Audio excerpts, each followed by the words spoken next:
Good. I think it's really important that our players have the right mindset going into this game, play with the right energy level, have the right focus to execute and play to a very high standard against a very challenging team playing on the road in the SEC. These guys are very aggressive. They're very physical. They've got, aggressive style on defense, lots of pressures, lots of challenges for the offense. So they got, really good players, good running back, good quarterback, good receivers on offense. So, attention to detail is going to be really important for us. It's like I said on Monday, to the players, when you look at the film and things work and we do it right, why was it right? And then when it doesn't work, why didn't it work?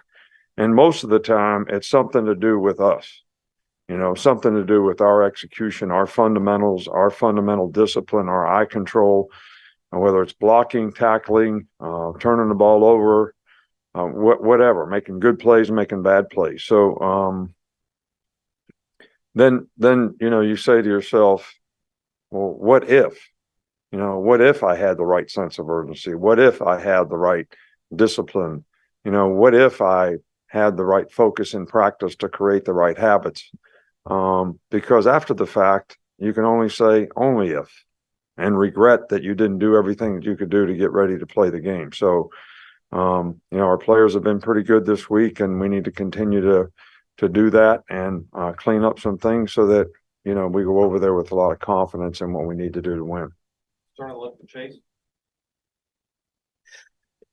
Is the run threat that Jalen poses forcing defenses to play more zone in the secondary so they can keep more eyeballs on what he's doing? Well, I think that that's one way to look at it. I think because of his ability to run, sometimes people rush 3 guys and spy a guy. Sometimes they rush 4 guys and spy a guy. So that should be helpful in terms of us being able to protect better. I think when people play man-to-man and everybody turns their back, there's opportunities to make plays if you can beat them one-on-one. But there's also opportunities to, take off. So if everybody's going to have a different philosophy of how they want to play when it comes to how do we control the quarterback, whether it's some people may say we'll just rush 5 or 6 guys and, make him be a passer. So, you never know how a team is going to approach that. And we could see various things throughout the course of the year. Hey, Coach. What kind of progress have you seen from the wide receivers through the first 4 games? I would say that, played well at times, but need more consistency. We need to develop confidence in terms of playing together, quarterback, receiver.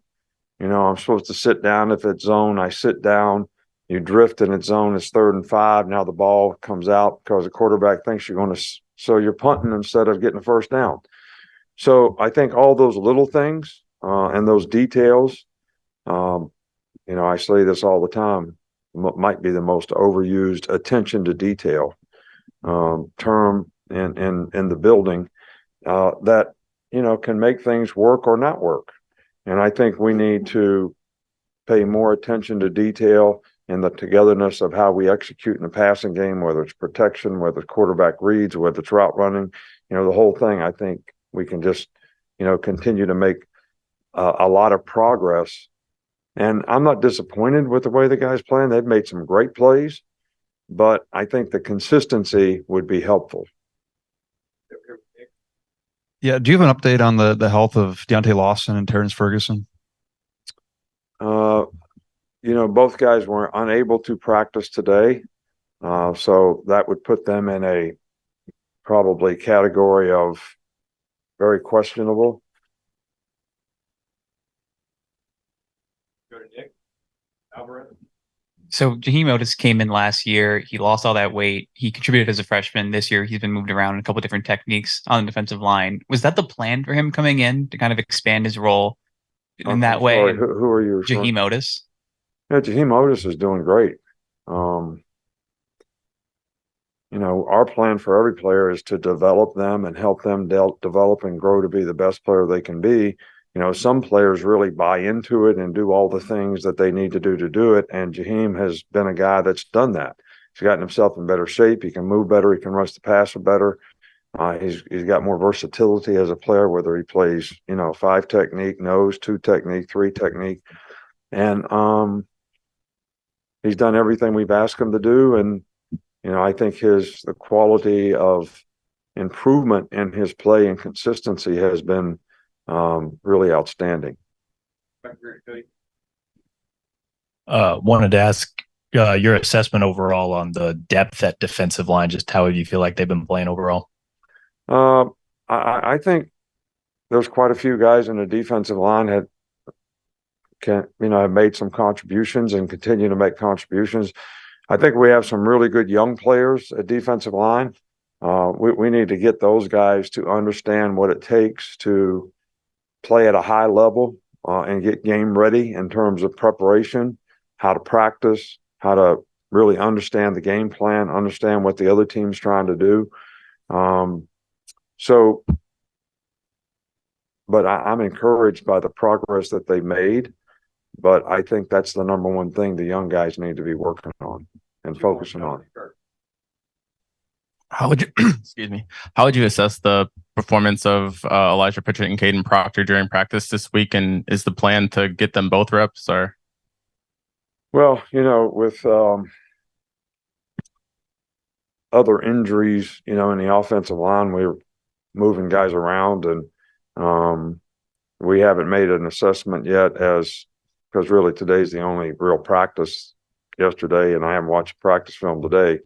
So, you know, we make those evaluations on Thursday and Friday as to how we're going to play guys in the game. Bishop Kirk. Yes, Coach. Last week, Gene Smith, the AD at Ohio State, went before the Small Business Committee in the House and talking about guardrails for NIL, and he dropped a little nugget about prospects wanting $5,000 to come just to make a visit. And I wondered if you'd been approached by any prospects for things like that, and if so, how you'd handle that. Not that I know of. So I don't know of anybody that has asked us, you know, for that. But look, you know, name, image, and likeness is not really name, image, and likeness. I mean, I think we all understand what it's become and what we allowed it to become. And I said long ago and got very criticized for, is this what we want college football to become? So it's becoming what it's becoming. And that's okay. I mean, we'll just adapt and do what we have to do to be able to compete, whatever the circumstances are. So do I think that it would be judicious to have some guardrails on some things? I think you can figure that one out just as well as anybody else. All right, thank you.